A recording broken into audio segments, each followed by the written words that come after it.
Salut les béliers, mais également ascendant bélier, signe lunaire en bélier. Bienvenue pour votre taroscope du mois de mars 2025. Un mois de mars que je vous souhaite rempli de plein de belles nouvelles et j'en profite pour souhaiter joyeux anniversaire aux béliers qui fêteront leur anniversaire à partir de fin mars, justement. Un tirage qui, je l'espère, vous me le pardonnerez, arrive un petit peu après les autres. Pourquoi ?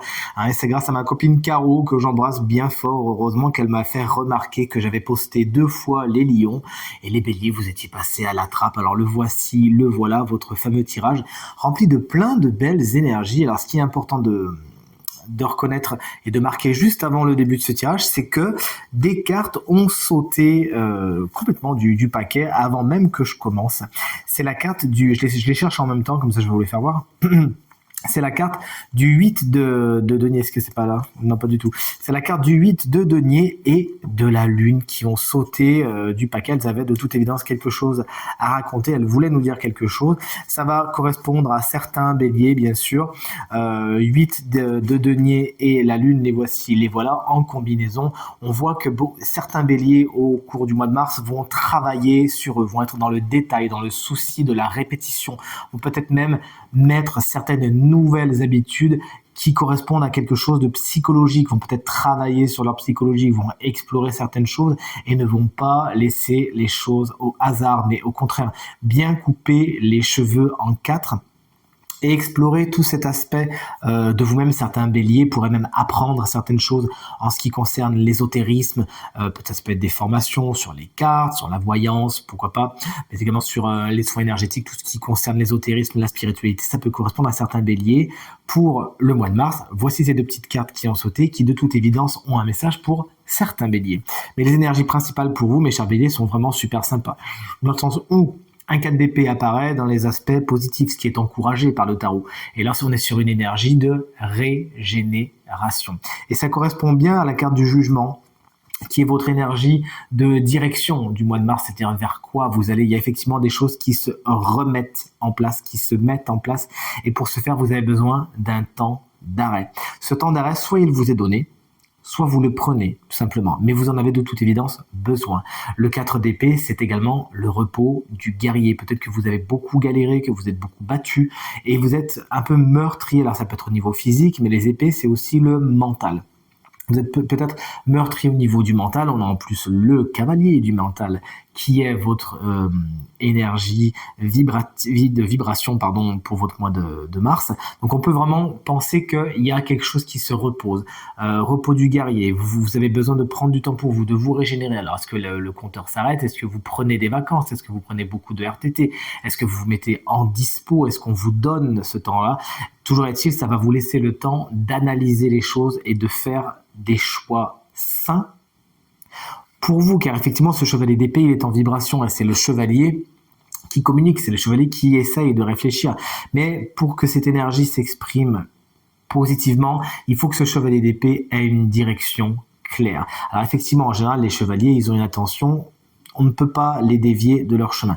Et là, ce qui l'intéresse lui, c'est l'intellect, c'est la communication. C'est comment je discute avec les autres, comment je communique avec les autres, comment je communique avec moi-même. Ce chevalier d'épée pourrait représenter également quelqu'un d'autre, souvent signe d'air, c'est-à-dire Gémeaux, Balance, Verseau. C'est quelqu'un qui apparaît dans votre vie d'une façon positive, dans le sens où cette personne vous aide à remettre de l'ordre, à remettre certaines choses en place. Quelqu'un qui vous annonce quelque chose, parce que le jugement, c'est également l'idée d'annoncer, de donner un message, que ce soit par un SMS, un mail, un appel ou de vive voix. C'est quelqu'un qui peut vous dire quelque chose et ça vous fait sortir d'une espèce de stase, d'une espèce de transe dans laquelle vous étiez, qui vous fait voir les choses d'une nouvelle façon, qui peut-être justement accompagne cette régénération, parce que la carte du jugement, ne l'oubliez pas, c'est aussi la carte du renouveau, avec cet ange Lazarus là, qui sonne dans sa trompette et qui va venir réveiller les âmes endormies. Donc, ce chevalier d'épée peut représenter quelqu'un qui, effectivement, va vite, va fort, communique en général bien. C'est quelqu'un qui arrive à convaincre son auditoire, dont les mots sont écoutés, ce chevalier d'épée, qui connaît son métier, qui connaît sa copie, si et seulement si il a bien préparé son terrain avant. Mais là, force est de constater qu'il l'a bien préparé.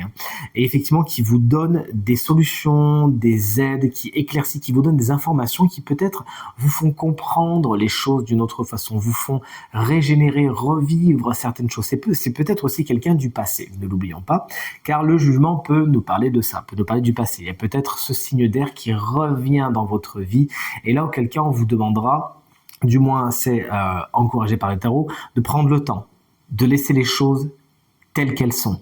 Cette personne, si elle revient du passé, c'est pas sûr que ça soit une personne positive pour le coup. De ce que je sens dans mon intuition, c'est que ce chevalier d'épée est positif s'il incarne la nouveauté, s'il incarne le passé. Là, pour le coup, on vous dit méfiance. Pourquoi ? Parce que, oui, on peut pas faire l'économie de la carte blocage. Hein. C'est le 7 de coupe. Et le 7 de coupe, lorsqu'il est dans les obstacles, il explique que tout ce qui brille n'est pas d'or. Peut-être que vous avez fait certains choix risqués, certains choix qui en plus pouvaient soit correspondre, enfin, ou du moins inclure une personne signe d'air, Gémeaux, Balance, Verseau, ou soit certains choix qui ont été faits sans vraiment prendre le temps de réfléchir et qui vous ont peut-être mené à des impasses. En tout cas, voilà, vous aviez des choix, vous pensiez faire le bon choix, mais comme vous le voyez sur la carte du 7 de coupe, dans les coupes, il n'y a pas que de belles choses. Alors oui, effectivement, certaines coupes regorgent de diamants et de bijoux, mais d'autres, comme vous le voyez, ont des serpents ou des dragons. Et là, c'est plutôt ça. Donc, peut-être que dans le passé, il y a eu des choix hasardeux qui peut-être font qu'aujourd'hui, vous avez besoin de vous régénérer, et ça tombe bien parce qu'au mois de mars, c'est exactement ce que vous allez faire. Mais peut-être aussi que vous pourriez faire certains choix qui sont coriaces. Donc vraiment, on vous invite plus que jamais à vous aussi bien étudier votre copie, à pas aller trop vite en besogne et à aller vers des gens de confiance. N'allez pas vers ceux qui parlent sans savoir, allez plutôt vers ceux qui ont bien étudié leur sujet et ceux qui sont vraiment convaincants. Toujours est-il, on va vraiment vers un renouveau, vers quelque chose de neuf. Peut-être que vous avez, comme je vous l'ai dit, pas pris les super bonnes décisions, mais quelque chose renaît de ses cendres. Vous avez de toute évidence appris quelque chose, et c'est vraiment avec beaucoup de baume au cœur que vous allez mettre de nouvelles choses en place au mois de mars, mes chers amis Bélier. Alors, on va se quitter avec une petite carte guidance afin de terminer votre mois de mars, et c'est la carte de la famille. Qu'est-ce que vous allez apprendre ? Parce qu'effectivement, peut-être que c'est au sein de la famille que vous allez remasteriser les choses. Peut-être que vous avez certaines vérités à dire, peut-être qu'il y a certaines choses à dire également au mois de mars, des vérités, des choses que vous gardiez en vous depuis un petit moment, hein, ce que nous dit le 4 d'épée, ça fait un moment que c'est en dormance et vous avez besoin d'en parler. Vous allez peut-être devoir, et en tout cas c'est ce qui vous est conseillé par cette guidance, parler avec votre famille, voir ce qui a pu être problématique jusqu'à maintenant, ce qui a pu peut-être vous amener à faire de mauvais choix, puisque vous savez, la famille peut nous transmettre énergétiquement certains fardeaux, et il serait bon pour beaucoup de béliers au mois de mars d'analyser tout ça, de regarder ce qui vous appartient pour de vrai et ce qui appartient plutôt à votre famille. Quelles sont les croyances peut-être que vous avez héritées de votre famille et qui aujourd'hui vous limitent? Quelles sont les croyances qui vous ont peut-être amené jusqu'à maintenant à faire des choix hasardeux, voire des choix pas spécialement positifs? Et voilà, ce qui est encouragé, c'est vraiment la communication. Ça peut être les écrits, ça peut être les appels, mais on vous invite vraiment au mois de mars à faire la paix avec votre famille, à voir également qui vous considérez comme votre famille. À quel moment le mot tribu, le mot communauté fait sens avec vous? Car vous savez, il y a la famille du sang, mais il y a également la famille du cœur. Et on vous invite au mois de mars à faire la distinction entre les deux et surtout, bien évidemment, à aller et à vous entourer des gens les plus positifs pour vous. Mais vous l'aurez compris, mettre la poussière sous le tapis si vous avez des histoires familiales à régler, ce n'est pas vraiment ce qui est conseillé. Bien au contraire, c'est de mettre de l'ordre, dire ce qui a besoin d'être dit sans spécialement avoir la langue trop acérée ni tranchante, mais bien évidemment en y mettant les formes. En tout cas, c'est tout ce que je vous souhaite pour le mois de mars, mes chers amis Béliers, et je vous embrasse bien fort.